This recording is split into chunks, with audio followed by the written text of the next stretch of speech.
El atentado contra el buque Cole es uno de los primeros de varios ataques de Al Qaeda contra objetivos estadounidenses. Teníamos que vengar a los marineros que murieron en el atentado contra el buque Cole. La organización responsable se identifica con rapidez. La única organización con semejante capacidad era Al Qaeda.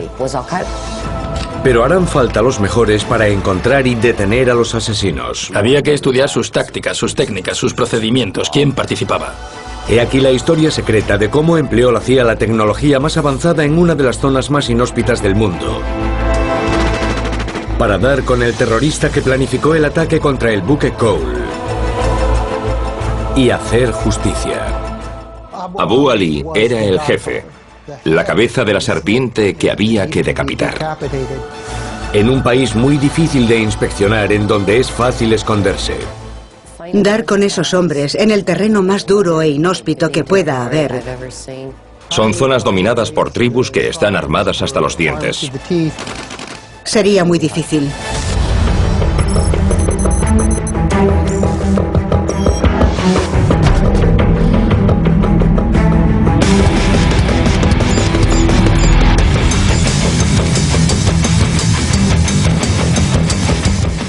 CIA al descubierto, matar a los terroristas. El 12 de octubre de 2000 a las 8 horas hacía una mañana bochornosa en la ciudad portuaria de Adén, situada en Yemen, el país más pobre del mundo árabe. La situación de esta ciudad en el extremo sur la hacía útil como punto de repostaje para los buques estadounidenses que iniciaban su servicio. Poco pasaba aquí que llamase la atención del mundo. El buque Cole, un navío de guerra estadounidense con 220 tripulantes a bordo, había llegado a Adén para repostar antes de dirigirse a unas maniobras de adiestramiento. Eran casi las 11 de la mañana. El puerto estaba lleno de pequeños barcos y esquifes que vendían productos a las flotas que pasaban. Entonces, uno de ellos se acercó al Cole. Sus ocupantes sonrientes saludaron a los marineros.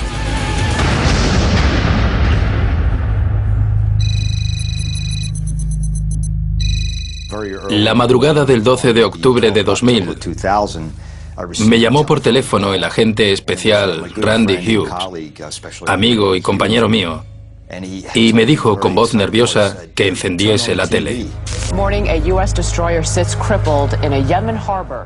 Y allí estaba la noticia. Un buque naval estadounidense había sufrido una explosión en el puerto de Adén. Fue más que una explosión. La bomba causó un boquete de 12 metros en el casco del Cole, provocando casi su hundimiento. The latest figures are 7 dead, 10 missing and 38 wounded. Finalmente los muertos ascendieron a 17 y hubo 39 heridos. En los Estados Unidos, las familias de los fallecidos y los heridos intentaron asimilar el primer ataque de este tipo en la historia militar estadounidense. If it turns out that this is a terrorist act, as it appears to be, but certainly the investigation will prove that, and any leads on who might have done it will be followed wherever they go. Para la mayoría se trataba de un crimen incomprensible, pero para un pequeño número de expertos del FBI y la CIA, tenía todos los visos de un ataque terrorista. La principal sospechosa, Al Qaeda. Y las montañas y desiertos sin ley de Yemen son uno de sus escondites favoritos.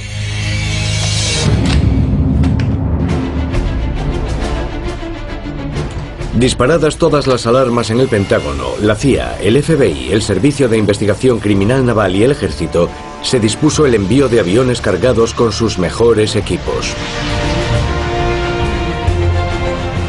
El agente especial Bob McFadden tenía gran experiencia en Oriente Próximo, con largos periodos de servicio en Bahrein y dominaba el árabe con fluidez. Fue enviado a Yemen para unirse a un equipo de investigadores. Me dijeron que llevase equipaje para unos 10 días y se convirtieron en casi 2 años. El grupo solo tenía un único objetivo: dar con los asesinos de los 17 marineros estadounidenses y llevarlos ante la justicia. Words fail us, but our feelings are pure. Solo ahora pueden revelarse todos los detalles de aquella misión extraordinaria. Sería una misión que pondría a prueba los recursos de la CIA e implicaría a todos los servicios antiterroristas de los Estados Unidos. Embajada de los Estados Unidos, Sanaa, Yemen, 19 de octubre de 2000. Me dijeron que vendrían a Adén algunos elementos gubernamentales de apoyo. Así que fui al aeropuerto a recibirlos, pensando que sería un grupo pequeño. Y me encontré con que habían llegado unos 7 aviones estadounidenses de distintos cuerpos. No sabía que iban a venir tantos. Los yemeníes tampoco. A ellos nadie les había dicho que llegaría algo parecido a una fuerza de invasión. Llegamos a ser unas 350 personas. Puerto de Adén, 14 de octubre de 2000. Al llegar los investigadores, el buque estaba muy escorado. Debían actuar rápidamente para recoger todas las pistas posibles en el barco, antes de su hundimiento. Ver el buque en las noticias era una cosa, pero verlo en directo y estar a bordo de él fue algo muy distinto. Fue muy emotivo, visceral. Las imágenes, los sonidos, los olores de la destrucción y el declive me impactaron. Parecía un animal herido. Era horrible ver aquel barco mortalmente herido que aún luchaba por mantenerse a flote. Debería haberse hundido, pero no lo hizo.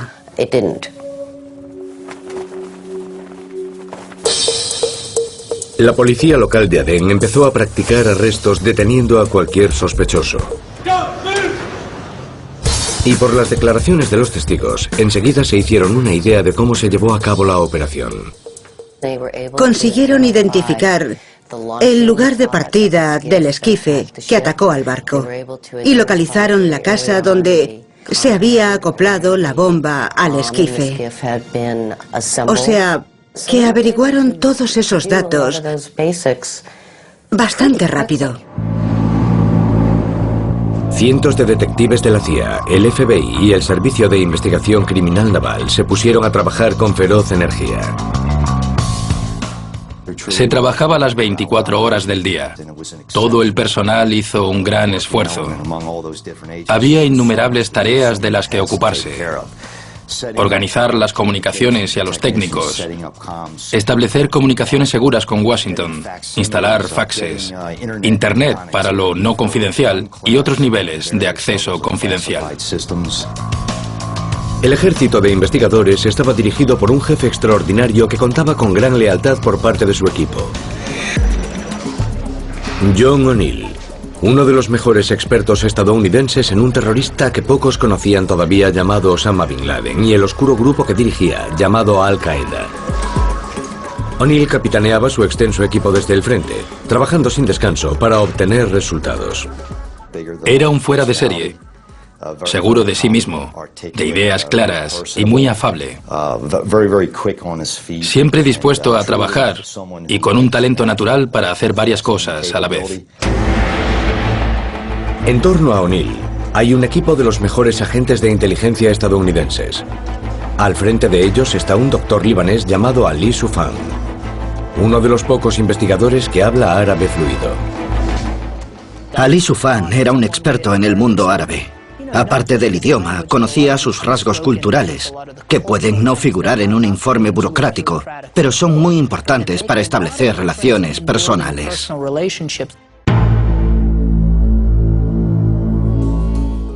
La CIA cree que los hombres que buscan son de Al-Qaeda.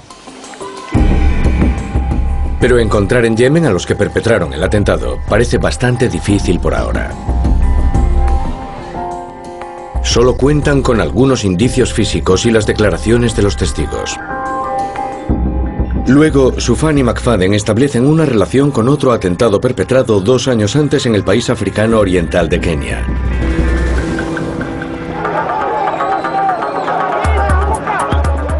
Allí, 2 ataques simultáneos contra embajadas estadounidenses en 1998 mataron a más de 200 personas e hirieron a 400. As President Clinton has indicated, we're going to conduct an intensive, unending and unyielding investigation to bring the perpetrators to justice.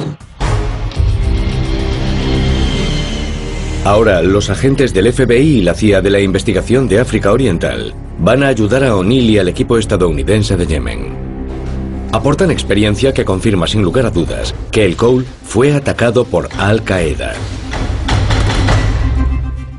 Llegaron a Yemen varios investigadores, agentes especiales y detectives con gran experiencia y conocimientos sobre Al-Qaeda y su modus operandi. Sabían cómo habían creado la célula de África Oriental, qué tipo de tácticas usaban, qué clase de viviendas alquilaban y cómo lograban conseguir los explosivos. El equipo de África Oriental ve similitudes en la técnica de elaboración de las bombas, los métodos de planificación, las tácticas de ocultación y las estructuras de los grupos entre los atentados que habían investigado y el ataque contra el buque Cole en Yemen. Siempre repetían que había muchos elementos que le daban similitud con los dos atentados de África Oriental. Y además, cuando se muestran los posibles sospechosos del ataque contra el Cole a los investigadores de los atentados de las embajadas, enseguida atan cabos. Los nombres de algunos que habían actuado en África Oriental, de colaboradores y demás, y que habían huido, surgieron enseguida en la investigación del Cole. Los investigadores ya no albergan duda alguna. Ha tenido que ser Al-Qaeda. Lo que necesitan es la célula local, los yemeníes que organizaron y efectuaron el ataque contra el buque. Y entonces se descubre algo. La policía yemení recupera una gorra en el lugar de la explosión. Los yemeníes encontraron una gorra de uno de los atacantes en la que había cabellos con ADN.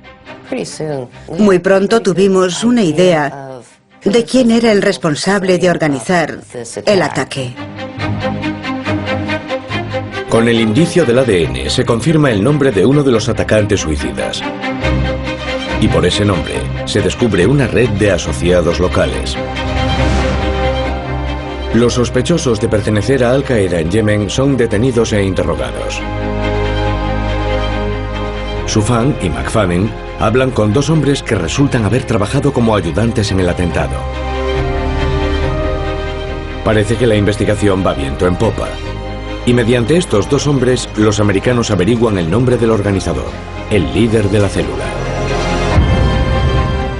No es yemení. Es un joven acaudalado saudí que viaja mucho por África y Oriente Próximo. Se llama Abdul Nashiri.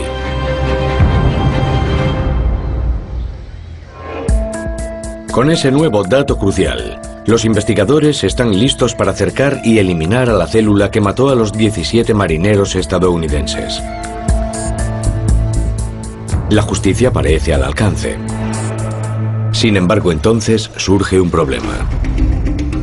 Para atrapar a Abdul Nashiri, los investigadores saben que dependen de la cooperación de las autoridades yemeníes. Pero estas empiezan a poner trabas. Alguien con poder entre las autoridades yemeníes decidió poner freno a las entrevistas con los testigos.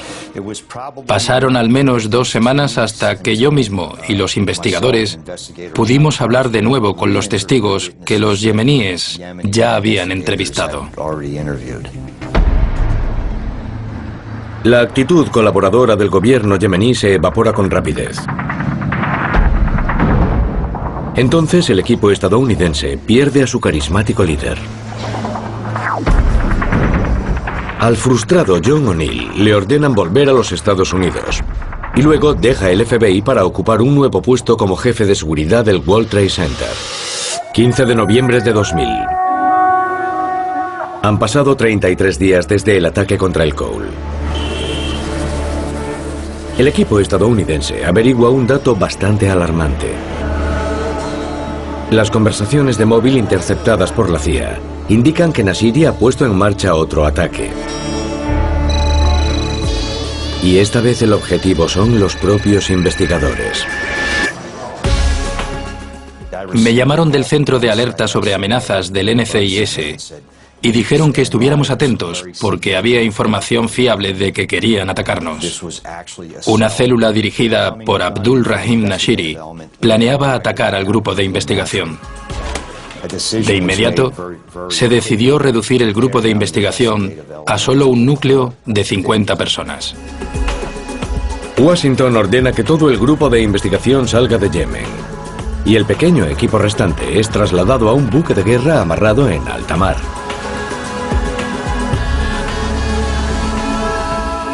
Desde allí, el equipo averigua más detalles del plan de ataque.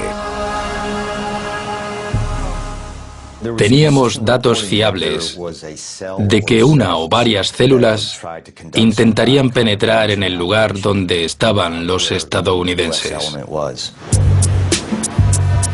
Efectivamente, el método de los terroristas es igual que el de los atentados contra las embajadas de África Oriental 2 años antes. Hay un vehículo principal cargado de explosivos que sirve como bomba y ariete y penetra en el recinto. Luego llegan otros vehículos con atacantes que llevan armas, lanzacohetes, explosivos, e intentan matar a todo el que se encuentra en su camino. Pero para poder atrapar a los terroristas, los investigadores deben trabajar de nuevo en tierra. Tras incrementar la seguridad, el equipo regresa a Adén. La investigación tenía que seguir. Comprobaron que nuestra seguridad y otras medidas de salvaguarda estaban en orden. Y por suerte, pudimos reiniciar la investigación.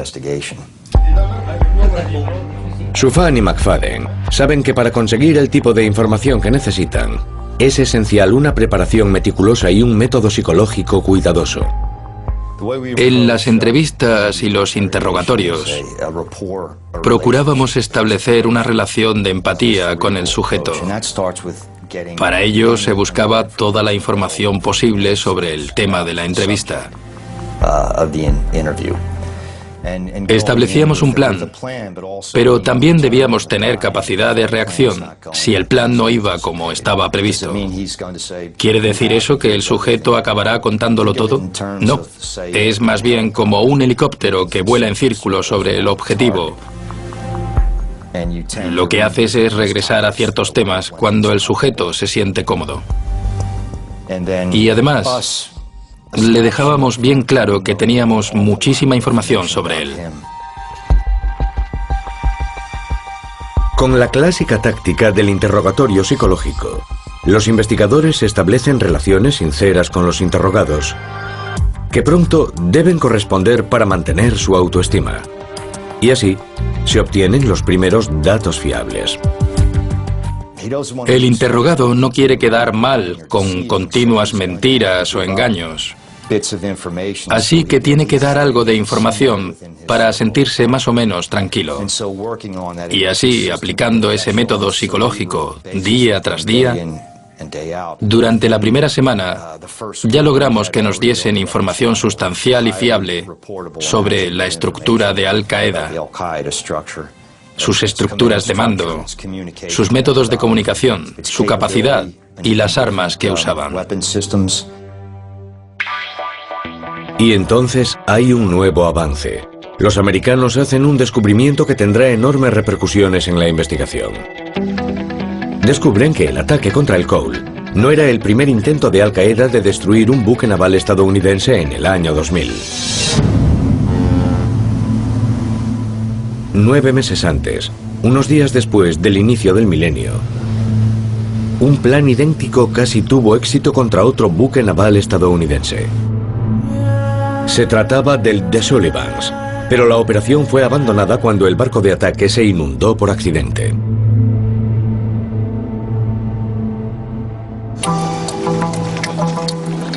Hasta ahora, los investigadores creían que el cerebro del atentado del Cole era un saudí llamado Abdul Nashiri, que trabajaba con solo un pequeño grupo de extremistas. La nueva información respecto a otro complot para atacar un buque estadounidense apunta hacia la presencia de una célula mayor en Yemen. Una que necesitaría un líder yemení. De posteriores interrogatorios sale un nuevo nombre: Abu Ali al-Jarati era el jefe de Al-Qaeda en Yemen, o el emir de la rama yemení de Al-Qaeda. Así que era la cabeza de la serpiente que había que decapitar. Abu Ali al-Jarati es aún más peligroso y decidido que Abdul Nashiri, y tiene un largo historial de operaciones terroristas por todo el mundo. Es, por así decirlo, un yihadista de primera generación. Luchó en Afganistán a finales de los 80. Estuvo cerca de Osama Bin Laden construyendo campamentos en Yemen. Y además tenía adiestramiento militar. Así que era un individuo con gran experiencia. A medida que averiguan más sobre él, los investigadores estadounidenses ven que si atraparan a Nashiri iba a ser difícil, dar con Jarati lo será todavía más. Superviviente curtido, con profundas raíces en la sociedad yemení, cuenta con la protección de una tribu feroz y bien armada en una parte remota del país. McFadden y Sufan comprenden que para atrapar a al-Jarati tendrán que entrar en el desierto yemení. Un lugar peligroso a donde ni el propio ejército yemení se atreve a ir. Yemen es un país muy montañoso, con zonas extensas a donde no llega el gobierno. Ese terreno accidentado hace muy difícil establecer un control. Es algo parecido a lo que ocurre en Afganistán. Las tribus tienen mucha fuerza. Los investigadores de la CIA saben que con ayuda de las fuerzas especiales y ataques aéreos podría ser posible atrapar a Jarati. Pero el presidente de Yemen ha prohibido que los soldados estadounidenses y la CIA salgan de las principales ciudades del país. Y no quiere arriesgarse a un enfrentamiento con las tribus enviando tropas gubernamentales. Al-Jarati no solo está fuera del alcance de los investigadores estadounidenses, también de las fuerzas gubernamentales yemeníes. Como compromiso, el presidente Saleh plantea una solución diplomática para el problema. A regañadientes, los estadounidenses acceden. Se embarcó en interminables negociaciones directamente con Abu Ali para conseguir que se entregara. Le dieron ciertas garantías de que no lo entregarían a los americanos. Pero para nosotros estaba claro que aquellas negociaciones eran puro teatro, que Abu Ali no tenía intención de entregarse. A medida que la investigación se alarga hacia el año 2001, resulta evidente que los atacantes del buque Cole han desaparecido en el desierto y las montañas yemeníes. Los estadounidenses no sacan nada en claro. Pero un día de septiembre lo cambia todo.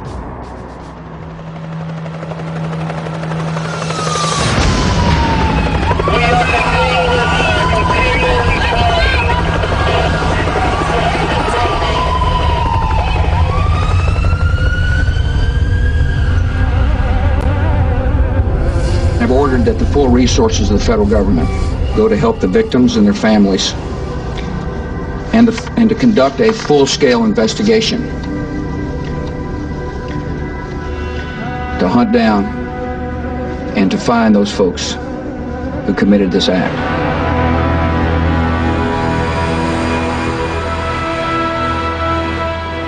En Yemen, McFadden y Sufan están al teléfono, intentando saber algo sobre la suerte de familiares y amigos. Y cada vez más preocupados por el hombre que lo sabía todo sobre Al-Qaeda desde el principio. Su antiguo jefe y mentor, John O'Neill, ahora jefe de seguridad del World Trade Center y que solo lleva 11 días en su nuevo puesto. En una reunión rutinaria con un funcionario yemení de alto rango, lo informan de que creen que su antiguo jefe ha sido asesinado por la misma gente que había estado persiguiendo en Yemen. Le dijimos que a su buen amigo y hermano, como él lo llamaba, John O'Neill, se le daba por muerto. En ese momento, cuando Ali conversaba en árabe con el general sobre lo que había pasado, nos emocionamos, pensando tanto en el terrible atentado del 11S como en que alguien como John O'Neill hubiese muerto en el ataque. Era algo de lo más irónico.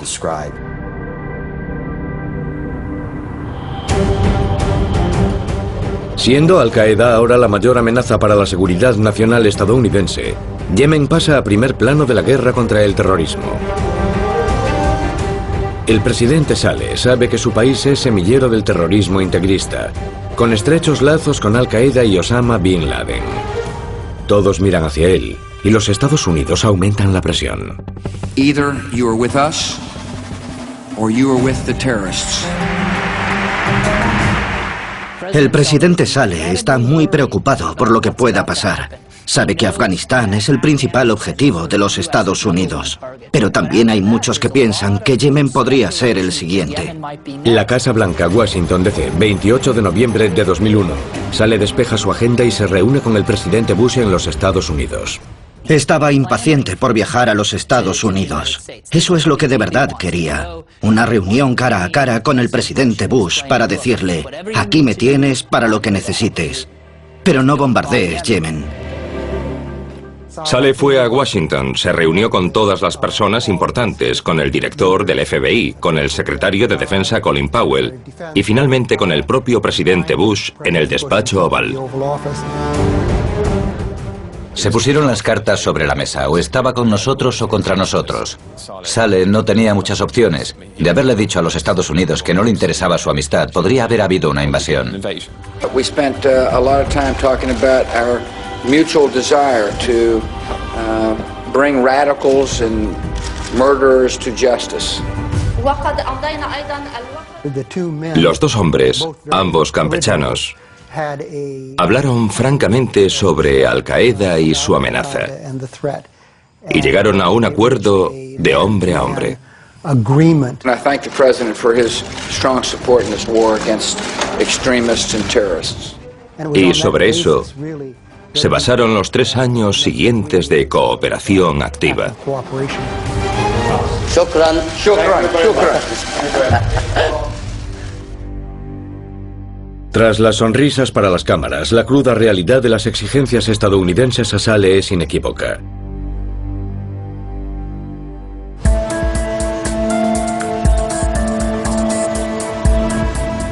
En una reunión con mandos de la CIA, el presidente Saleh recibe una lista de sospechosos que los Estados Unidos buscan en su país. En primer lugar figura Abu Ali al-Harati. A las pocas horas llega una orden del presidente Saleh de darles a los estadounidenses que investigan en Yemen todo lo que pidan.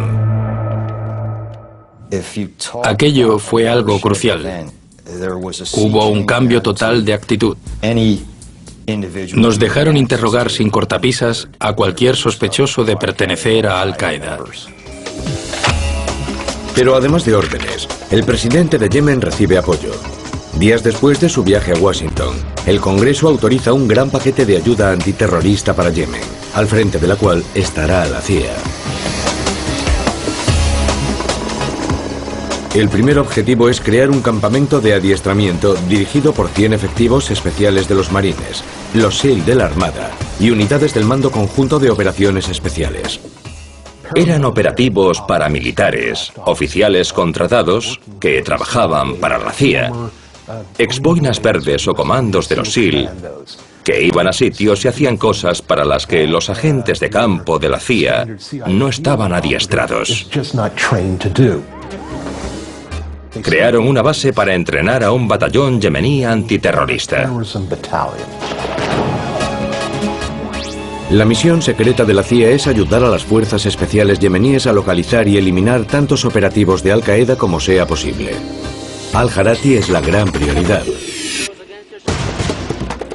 Apoyando a las fuerzas especiales, hay un grupo ultrasecreto de comunicaciones y especialistas de la CIA en inteligencia denominado de actividades especiales. Llegan preparados para espiar teléfonos móviles, por satélite y líneas terrestres. Y enseguida empiezan a conseguir bastantes datos para analizar en los Estados Unidos. Además, los investigadores sacan el mayor partido posible del aumento de franqueza y cooperación del presidente Saleh.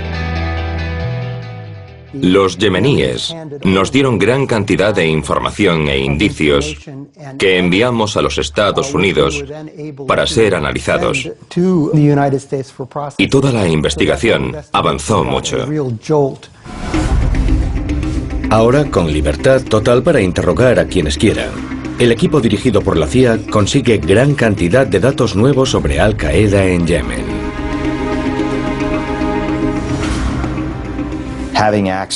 Fue estupendo tener acceso ilimitado. Noche tras noche, el flujo de información veraz y útil fue incesante. Incluso con ese aumento de la información, Al-Harati sigue fuera del alcance en la zona del dominio tribal del desierto yemení, un área tan impenetrable como Tora Bora en Afganistán. La clave para localizar a Abu Ali Al-Harati es el presidente yemení, Ali Abdullah Saleh, y todos esperan que les eche una mano. El presidente Saleh corre uno de los mayores riesgos de su carrera. Decide enfrentarse militarmente a las tribus para atrapar a Al-Harati y hacerlo con sus propias tropas. Es algo que nunca se ha atrevido a hacer antes, pero está decidido a demostrar que él es quien manda y a imponer su autoridad sobre las tribus. Poco después de que el presidente Saleh regresara a Yemen, envió a un grupo de soldados yemeníes a unos 160 kilómetros al este de la capital para intentar capturar a quien entonces se creía que era Abu Ali Al-Harati.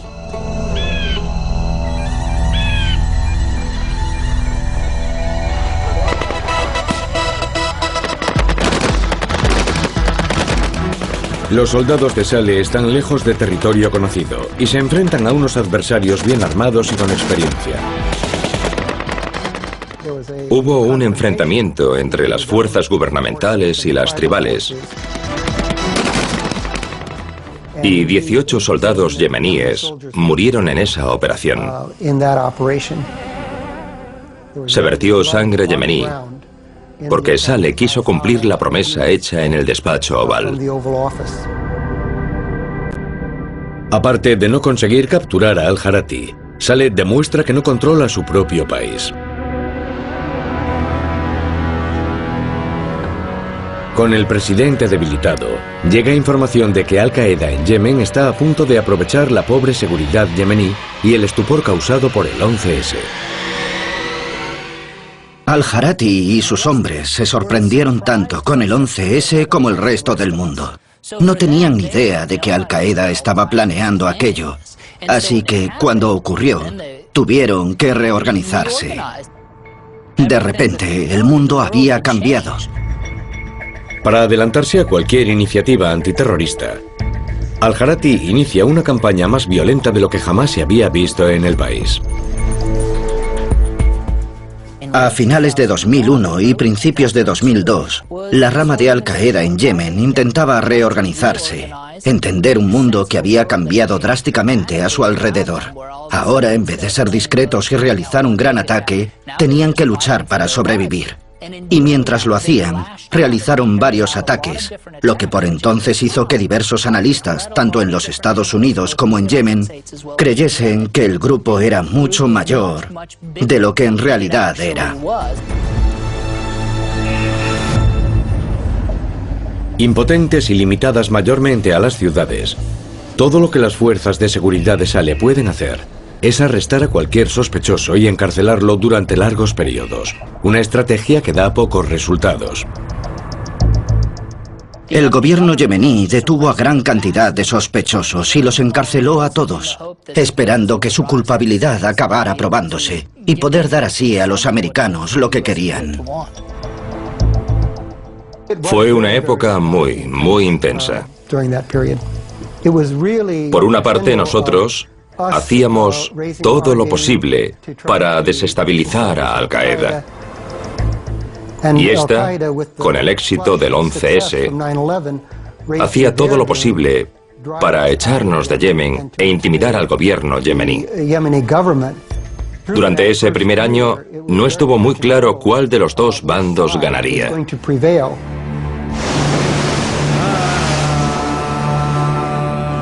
Desde el ataque contra el buque Cole, los dos puertos principales de Yemen han estado muy vigilados por los servicios de seguridad. Pero han ignorado un tercer puerto más pequeño, que de vez en cuando utilizan los petroleros. Y entonces, Sufan y McFadden consiguen información de que al-Harati está a punto de aprovechar un punto débil en la estrategia antiterrorista yemení. Ali acababa de recopilar la información que teníamos. Según esa información, había datos que indicaban que era inminente que se produjera un ataque marítimo.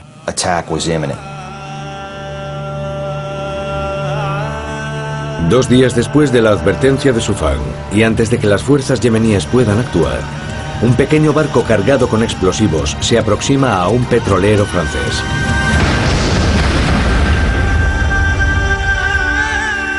El ataque mata a un marinero y vierte miles de barriles de petróleo al mar. Cuando nos enteramos de lo ocurrido, dedujimos al momento que era el ataque planeado. En este caso contra un petrolero de bandera francesa. Es un recordatorio de la libertad que Al-Qaeda tiene para actuar en Yemen. Casi 2 años después del ataque contra el Cole. De nuevo, todo apunta hacia Al-Harati y su red. El FBI iba acumulando datos gradual y metódicamente. El propio gobierno yemení presentó un libro blanco en el Parlamento durante ese periodo que incluía bastantes detalles sobre la actividad terrorista, incluido el ataque contra el buque Limburg, el petrolero francés. Esas operaciones llevaban la firma de Abu Ali. ¿Cómo había adquirido y trasladado los explosivos para el atentado contra el Limburg? ¿Y cómo estaba implicado igualmente en el ataque contra el Cole? Su huella estaba en todos esos ataques. Y seguía siendo el primero de la lista que debíamos atrapar para protegernos. Pero con cada sucesivo ataque, la CIA averigua cada vez más sobre cómo trabaja ese jefe, el terrorista Abu Ali al-Harati.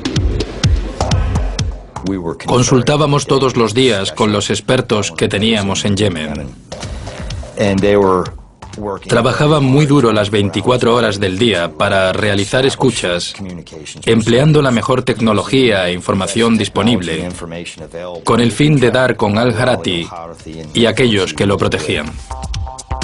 La investigación sobre Al-Qaeda en Yemen avanza rápidamente. Pero nadie está preparado para el plan más peligroso de al-Harati. 3 de octubre de 2002. Hace una tarde calurosa en un barrio de Sanaa, la capital de Yemen. Al-Harati está ocupado con preparativos en un piso franco para una operación contra un objetivo que lleva años queriendo atacar. De pronto, uno de sus hombres dispara por accidente un lanzacohetes. Se produce una explosión que mata a un hombre y hiere a otro. La explosión alerta a la policía yemení, que les pide ayuda a los americanos.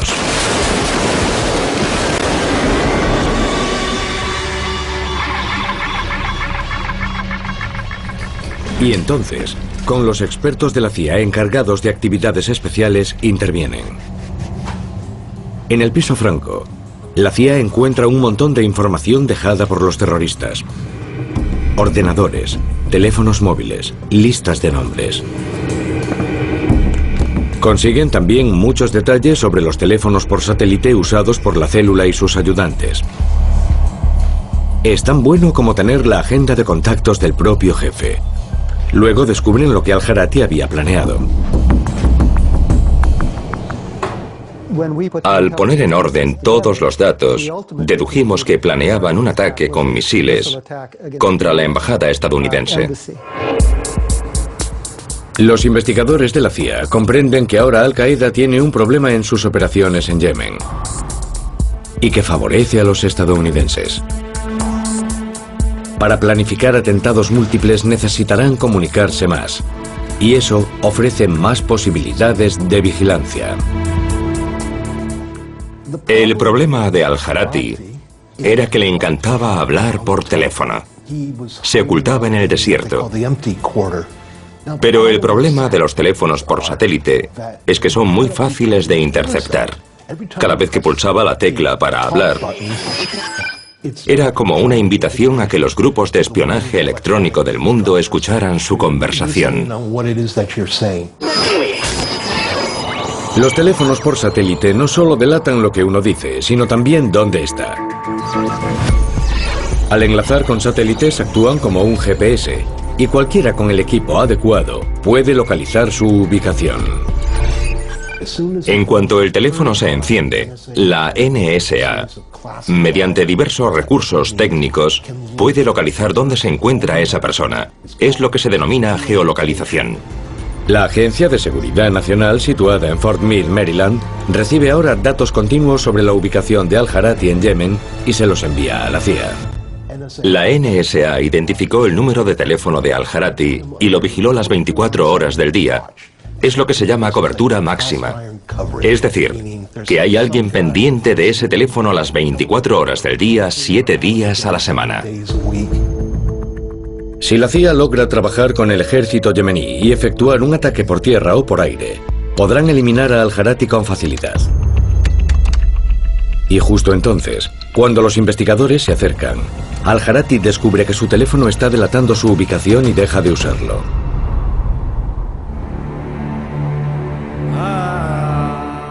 Nadie tiene ni idea de dónde está o de dónde atacará a continuación. Pero todos saben que no tardará en hacerlo. Pero la CIA está bien segura de una cosa. El hecho de que Al-Harati no pueda usar el teléfono le dificultará la organización de ataques múltiples. Tendrá que viajar mucho más para hablar con sus conspiradores. La CIA sabe que para descubrir su paradero, el terrorista solo tiene que ceder una vez y usar el teléfono. Esperan y observan, confiando en que Al-Harati se arriesgue.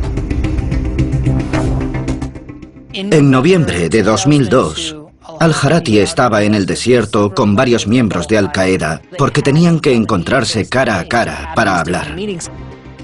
Ese día estaban en una de esas reuniones y de pronto sonó uno de los teléfonos de Al-Harati. Llevaba mucho tiempo siendo disciplinado y no contestaba, pero por el motivo que fuese, ese día contestó.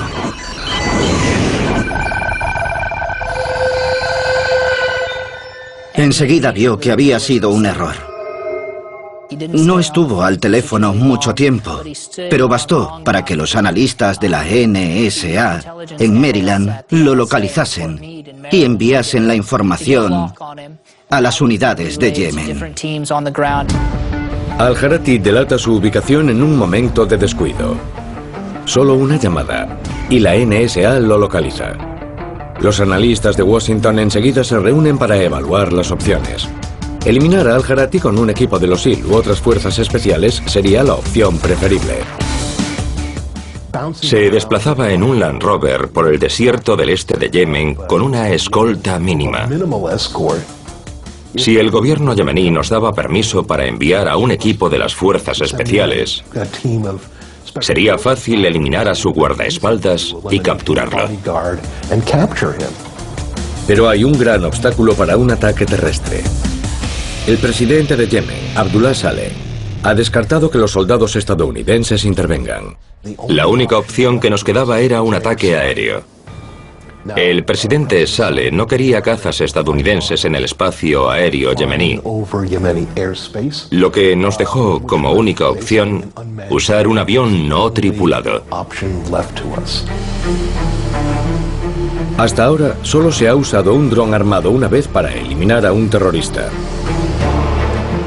La decisión tomada es asesinar a Al-Harati con un nuevo recurso, algo que nunca se ha hecho antes en el mundo árabe. El presidente había autorizado anteriormente el uso de drones para matar a terroristas, en concreto de Al-Qaeda, y había ocurrido hacía poco tiempo. Con Al-Harati localizado y una orden presidencial que autorizaba su asesinato, la decisión de usar un dron armado con un misil recibe luz verde. Y el plan bien ensayado de la CIA se pone en marcha. En cuanto llegó la orden, se envió un mensaje cifrado al comandante. 2 drones Predator, ambos armados con misiles Hellfire, despegaron de la base. Entraron en el espacio aéreo yemení y esperaron allí a que la NSA les dijese a los controladores dónde estaba el objetivo. El dron puede volar a unos 3.000 metros de altitud y esperar volando en círculos hasta que aparezca el objetivo. Puede estar en el aire hasta 25 horas seguidas. Los operadores de los drones localizan el vehículo donde viaja Al-Harati. Reciben ayuda de las fuerzas especiales yemeníes, que observan y siguen a distancia. Con el Predator justo encima del objetivo, el operador libera un misil Hellfire.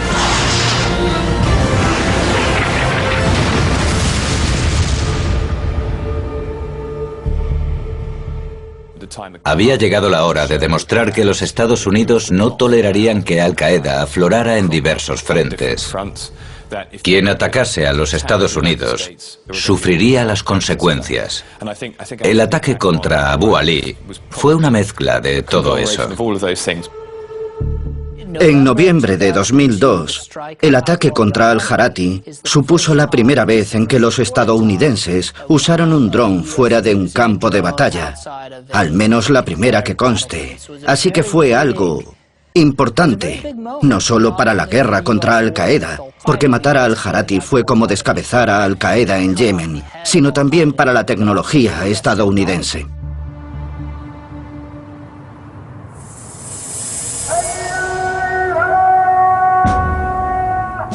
Con Al-Harati fuera de combate, Al-Qaeda en Yemen queda fragmentada y débil. Era un país con un islamismo violento al que se sumaba Al-Qaeda desde principios de la década de 1990. Continuó así hasta 2002 y luego, con la muerte de Abu Ali, de repente cesó. Es uno de los pocos casos en que un dron cumplió con su cometido, que es descabezar a una organización. Si eliminas a la cúpula de una organización y la dejas sin un líder que la controle y le diga qué hacer, se desmorona sola y desaparece. Y en este caso, la cosa salió muy bien. El ataque de la CIA contra Al-Harati es una operación de manual y pasa a la historia como una de las operaciones con drones de mayor éxito. Durante los 3 próximos años, la tecnología secreta de señales, sumada a la recolección de información por todo el mundo árabe, conduce a operaciones en las que se atrapa a Abdul Rahim Nashiri y a otros 13. Todos son encarcelados. Al-Qaeda queda fuera de combate. Y Yemen queda cerrado como posible refugio para Osama Bin Laden.